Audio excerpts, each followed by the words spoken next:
Bull and Gate gigs was an important one. The Bull and Gate, we just drove past there. That's when we got signed from this, really. That was the first one where there were lots of music industry people came along, and I remember it was only a 5-song set. Brothers and Sisters, Bigger, Stronger, Ode to the Ode, Careful Where You Stand, Shiver. Fantastic. Short set. But it was really, really good. They played really well that night. I was just an amazing guy called Simon Williams. The label was in Panda has been going for about 5 years, and our quest has been just to put out new records by new bands. We had our own gig nights, which we still do to this day, actually. The one in January was called Pandemonium, and it was basically 5 nights. The Bull and Gate is the absolute definition of the toilet circuit. I mean, I went in there once during the afternoon, and it really does smell like the gorilla's cage at London Zoo.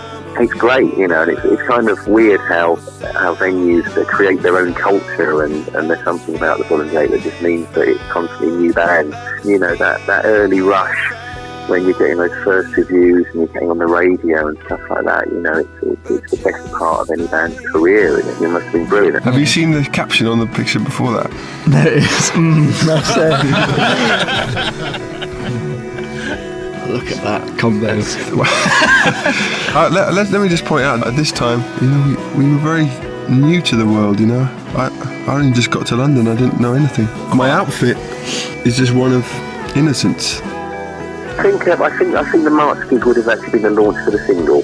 I think that would have been the single we turned into a single release party. It couldn't be any more indie, It was literally about, man walks into Camden Falcon, finds bands playing great songs, and asked band if they want to do a one-off single. That was it, no strings attached. I think it cost us 450 quid, and it was probably the best 450 quid I've ever spent.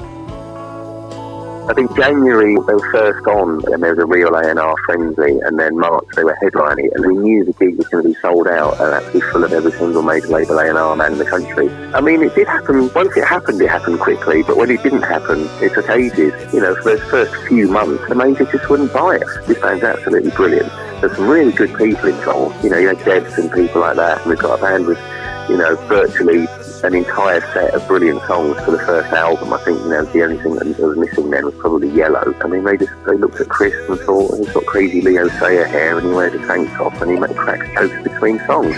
And you don't do that if you've got an acoustic guitar. If you want to be the next Bob Dylan, you don't have a laugh, do you? I mean, what changed for them was radio. It got onto the radio and Stephen Mack loved it, and then Joe Wiley loved it, and then they got the momentum and off they went.